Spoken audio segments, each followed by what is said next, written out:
Nagaan keenya bakka jirtanitti sinaa gahu dhaggeeffatoota keenya attamooltan.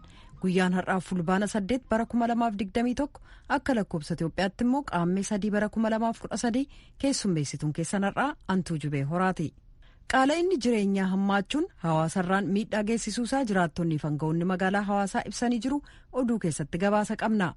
Hidhattoonni TPLF ganda baadiyyaa Gondar keessatti namoota nagaa ajjeesuun gabaasameera gabaasa oduu boodaati. Haala siyaasaa Itoophiyaa kan yeroo ammaa laalchisee gabaasa bal'aa qindaa'e qophii dimookiraasii keessatti itti deebina. Hanga xumura sagantaa keenyaatti nu waliin turaa jenna dhaggeeffatoota keenya. Ashama harka fuunee oduuwwan har'aaf qabnu kunooti. Mootummaan biyya Sudaanii waa'ee reenfa namootan 29 adoolessa 26 fi hagayya 8 laga Takazzee yookaan Seetit keessatti argaman ilaalchisee ambaasaadara Itoophiyaa gaaffiidhaa fi waamee akka ture Reuters gabaaseera.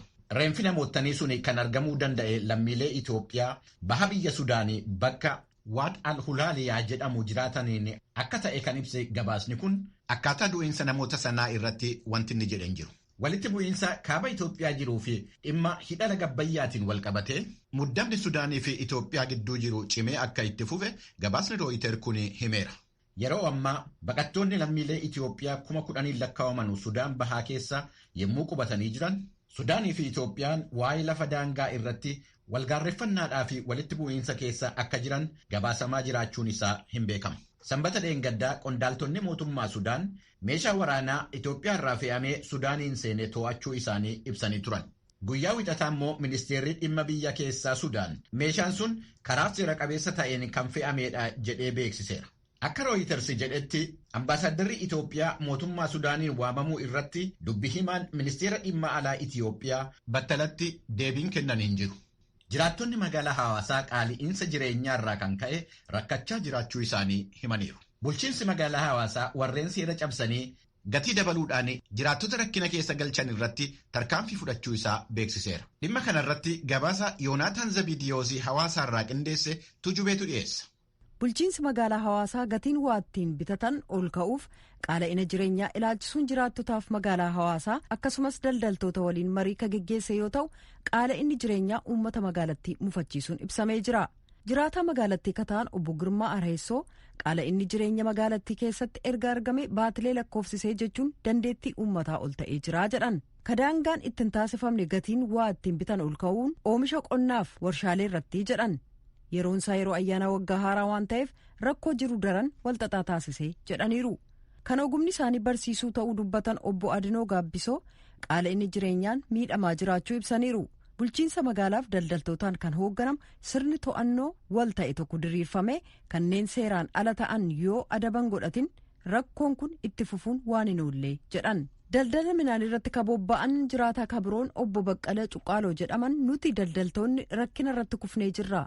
Daldaltoonniif kanneen meeshaalee dhiyeessan shira xaxan gidduutti danqabnee jirra jedhanii hawaasichi garuu rakkoo hamaa irratti kufuusaa hin haalle. Daldala boba'aa irratti kabobba'an magaalattii keessa akka jiran abbaan qabeenyaa obbo Nixaaraa Kabbada qaala'ina jireenyaa dhaabbataan furuuf lafa hin qotamin jiru sanyii midhaaniin uffisuudhaan oomisha dabaluun furmaata filmaata hin qabaannedha jedhaniiru. Adda Hiyoot namni jedhaman gama isaaniin furmaanni jiru waltaanii hojjechuu qofa jedhanii maqaa waldaa oomishtootaan gocha seeraan alaa hammaa ba'aa ta'etu raawwatamaa jira jedhan. Bulchiinsa magaalaa hawaasaatti itti gaafatamaan waajjira misooma daldalaaf gabaa obbo Haayiluu Yataraa daldaltoota seeraan alaa irratti tarkaanfii fudhachuu isaanii ibsaniiru. Jiraattota magaalattiif hawaasa daldalaa waliin marii geggeessame irratti daldaltoota 200 irratti tarkaanfiin fudhatamuun illee ibsameera. Daldaltoonni eeyyaman qabaanne heddummachuun gatiin meeshaalee ol ka'uu hammeessuusaa beeksisanii jiran. Ittaansees kanneen seerarra darbanii argaman kanneen gatii ol kaasaniif itti gaafatamummaa hawaasummaa ofii daldaltoota hambaan irratti tarkaanfii cimaa fudhachuu kan itti fufan ta'ullee ibsaniiru. Marii sana kan geggeessan kantiibaan magaalaa hawaasaa obbo Tsaggaayee Tukaa gama isaaniin yeroo kanatti kan gatii ol kaasu uummata ka cinqe diina Itoophiyaati jedhan. Gatii ol ka'uun dhiibbaanni hawaasicharraan ga'ee gad xiqqeessuuf qamadii, zayita, sukkaaraaf ruuza dilaalaan ala akka gurguraman murteessuu ministeerri daldalaa kan ibse yoo ta'u paastaa, makarooniif buphaan immoo kan dilaalirraa kaafame oomisha kabiroo ta'uu beeksisee jira jechuudhaan Yoonaataan Zabdiyoos hawaasaarraa gabaaseera.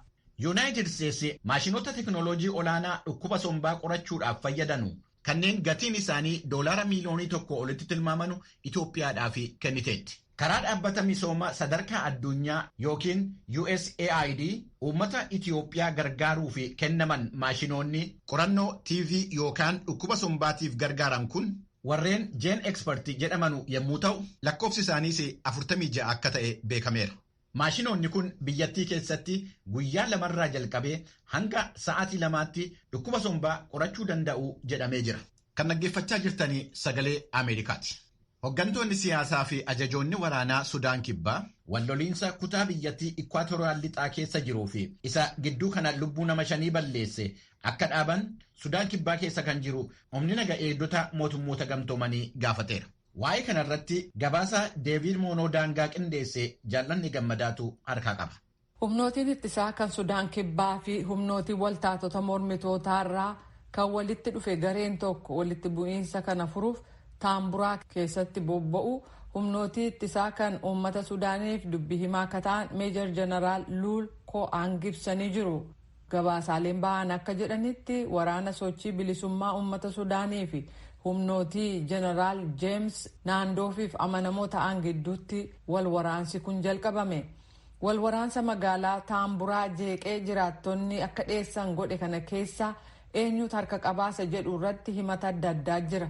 Lo'aang akka jedhanitti loltoonni muraasni kan itti hirmaatan yoo ta'u garuu waraanni guutummaatti kan deggere hin turre jedhaniiru.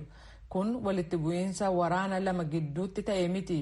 Qaamota hanga tokko kan gamlameenitu walitti bu'ee jedhan Ko'aang raadiyoo sagalee Ameerikaaf gaafa ibsan.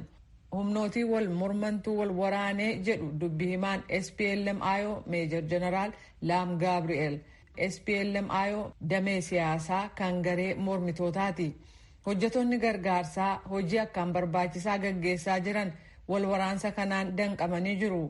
Akka isaan uummata gargaarsa eeggatu bira dhaqqabaniif mootummaan hojjechuun irraa eegamaa kanneen jedhan jiru. Boordiin waltaatota ittisaa kan Sudaan Kibbaa humnootii naannoo sana jiran gargar fuudhuudhaan muddamiinsa jiru kan dhaabu ta'uu dhaadatee jira. Hookkarri kun siviilota gidduutti akka ka'e beenna garuu humnootiin gamlameenitti wal qoodanii iddoo sana jiraachuun dhimmicha caalaatti kan siyaasaa akka ta'u taasisee jedhu dubbii himaa akka ta'an Gaabri'eel. Garuu ministeerri odeeffannoo kan kutaa Ikwaatooriyaa gama dhihaa Wiiliyaam Baayikii akka jedhanitti walitti bu'iinsi Taamburaa keessaa hawaasa gosa lamaa gidduutti kan gaggeeffame miti humnootii wal waraanan lama gidduutti malee jedhan. Ministeerri dhimma alaa Yuunaayitid Isteetsi Antoonii Bilinkanii fi ministeerri dhimma alaa Jarman Heiko Maas erga gareen Taalibaan mootummaa Afgaanistaan qabatee booda haala waa'ee biyyattii fi waa'ee gargaarsa namoomaa namootaan gargaarsa barbaadanii fi qaqqabsiisuu danda'amu irratti marii shariikotaa fi jaarmiyaalee biyyoottan lamman waliin dhaabbatan wajjin taasisamu keessummeessaa jiran.